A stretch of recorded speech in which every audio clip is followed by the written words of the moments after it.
রাজশাহী বিশ্ববিদ্যালয়ের প্রশাসন ভবনের তালা খোলা নিয়ে অবরুদ্ধ শীর্ষ কর্মকর্তাদের সাথে আন্দোলনরত শিক্ষার্থীদের তর্ক বিতর্ক হট্টগোল চলছে। ক্যাম্পাসে উত্তেজনা সৃষ্টি হয়েছে।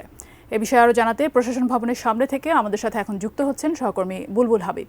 আপনি জানেন যে এই শিক্ষার্থীরা পোষ্যকোটা সম্পূর্ণরূপে বাতিলের দাবিতে সকাল 10টা থেকে এই প্রশাসনিক ভবনের সামনে প্রধান গেটে তালা দিয়ে তারা কিন্তু সেখানে অবস্থান কর্মসূচি পালন করছে এবং এখন পর্যন্ত তারা কিন্তু এই তাদের যে কর্মসূচি সেই কর্মসূচি পালন করছে এবং তারা কিছুক্ষণ আগে বৈষম্যবিরোধী ছাত্র আন্দোলনের অন্যতম সমন্বয়ক সালাউদ্দিন আম্বার তিনি ঘোষণা দিয়েছেন যে এই পোষ্যকোটার সম্পূর্ণ বাতিল ছাড়া তারা এখান থেকে সরে যাবেন না এবং সম্পূর্ণরূপে বাতিল করতে হবে এবং এর সঙ্গে সঙ্গে ভর্তির যে আবেদন ফি আছে প্রত্যেক বছর বিশ্ববিদ্যালয়ে ভর্তির যে আবেদন ফি সেইটা তারা কমিয়ে নিয়ে আসতে হবে, কমিয়ে 200 টাকা কমাতে হবে।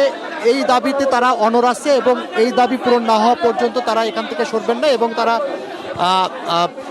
এই ঘোষণাটা দিয়েছেন। এবং আমি আপনাকে বলি যে যেহেতু এই গেটে তালা দেওয়ার কারণে ভিতরে রাজশাহী বিশ্ববিদ্যালয়ের কর্মকর্তা কর্মচারী উপাচার্য প্রক্টর ট্রেজারার পরীক্ষা নিয়ন্ত্রক সহ 200 জনের মতো তারা ভিতরে অবরুদ্ধ আছে। এটা হলো জনসংযোগ দপ্তরের প্রশাসক আক্তার হোসেন মজুমদার, তিনি এটা আমাকে নিশ্চিত করেছেন যে তারা আসলে সারাদিন খাওয়া দাওয়া করতে পারেননি এবং তারা ভিতরে অসুস্থ হয়ে পড়েছেন অনেকে, তারা এই জন্য বের হতে চান।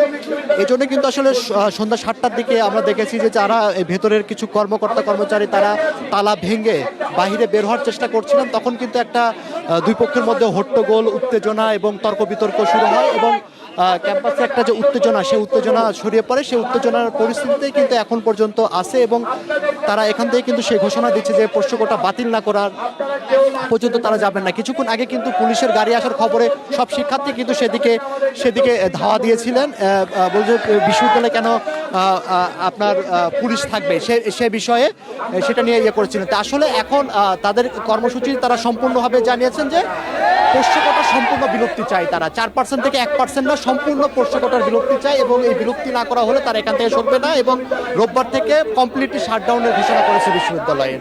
তো এই ছিল ফাইজা এখান থেকে যে বিশ্ববিদ্যালয়ে পোষ্যকোটার বাতিলের দাবিতে যে আন্দোলন চলছে তার খবর।